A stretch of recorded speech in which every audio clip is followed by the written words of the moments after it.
study carried out by World Health Organization shows that about 1.3 million people die annually on the road in the world, and 50% of this death is caused by violation of speed limit. Now, back home in Nigeria, over 11,000 people died in 2016 only on the roads, and over 34% of that was caused by violation of speed limit. Now, this means that the issue of speed limit needs to be given a major attention, and there's been the introduction of speed limiting device, but how well is that doing? Well, we'll discuss that and other issues that connect to safety on the road on this episode of Big Story. I'm Ini Thompson.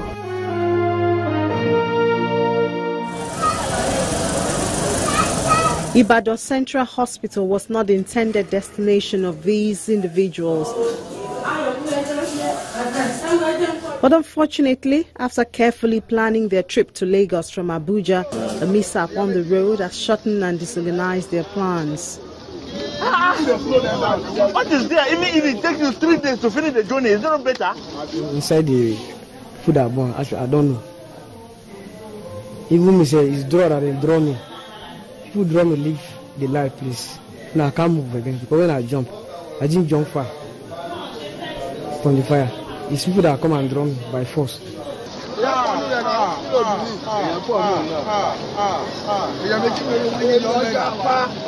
the car hits, that is when I got this fracture. So when I was rushing out, that is where all this. I came out through the boot.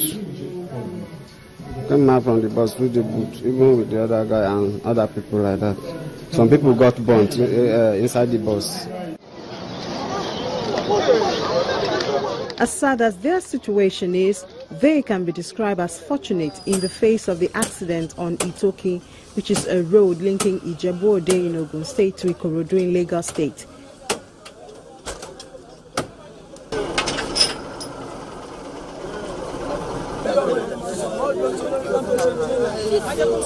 In this case, the victim did not survive to tell the story. We realized that the trailer is trying to avoid this pothole, and the car is coming from Ibadan. So on its way, the trailer, avoiding the pothole, hit that was what they really called the accident. More heartbreaking stories have been recorded on the roads. For instance, on January 21, 2016, 18 people were killed in Edo State. On the 6th of March, the Honorable Minister of State for Labour and Employment, Barrister James Ocholi, his wife and son, died in another road accident. The crash occurred at kilometer 57 along Kaduna-Abuja Highway. The next day, the Deputy Governor of Yobe State, Abubakar Ali, was involved in an auto accident along the Kaduna-Kano Expressway. In May, Major General Gabriel Kampe, a serving general in the Nigerian Army, was crushed to death in a fatal road accident at Uchi in Tarka local government area of Benue State. These unfortunate incidents make up the 11,363 accidents which the National Bureau of Statistics recorded in 2016 out of a total vehicle population of about 11,400. The problem is not just in Nigeria. The World Health Organization says that road crashes remain the #1 cause of death of young people aged between 15 and 29. This is why the United Nations focused on managing speed during the 2017 Global Road Safety Week, which ran from 8th to 14th of May. Speed is a major risk factor for road traffic crashes all around the world. If a pedestrian is hit by a car that drives at 50 kilometers per hour, the probability of death will be 20%. However, at 80 kilometers per hour, it will be 60%. Today, 30% of all people killed on the road are killed due to excessive speed. The week and its related campaign, Save Lives, Slow Down, aim to draw attention to the dangers of speed and the measures which should be put in place to address this leading risk for road traffic deaths and injuries. We know what needs to be done. It's a question of having legislation that's adapted, making sure that there are speed limits set for the function of each of the roads, that these speed limits are enforced. We know how to do that with cameras, etc. We need to make sure also that infrastructure is built with roundabouts and speed bumps so that speeding is not possible.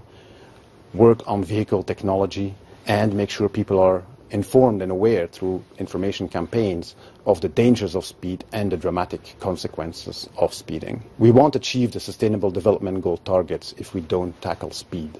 It's a major risk factor. It's time to do something, and do it now.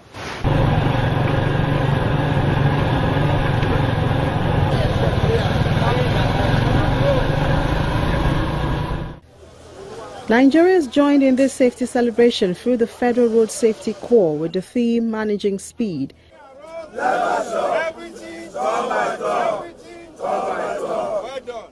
The message is taken to parks to sensitize the commercial vehicles handlers who make up 56% of the total vehicle population in Nigeria.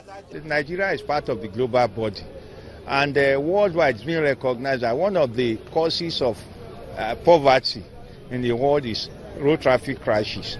It has implication on the economy, it has implication on people's productivity, it has implication on output, and it has implication on general welfare of the masses, including siblings and whatever.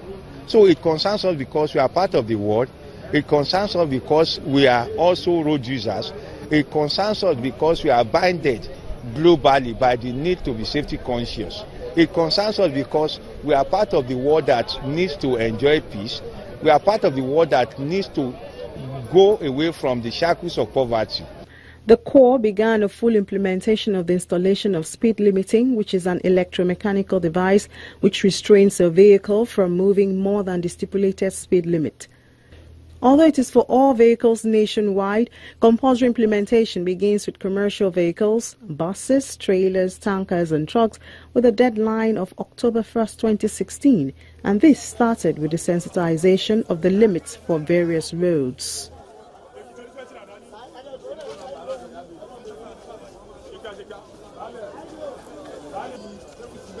The FRC says the response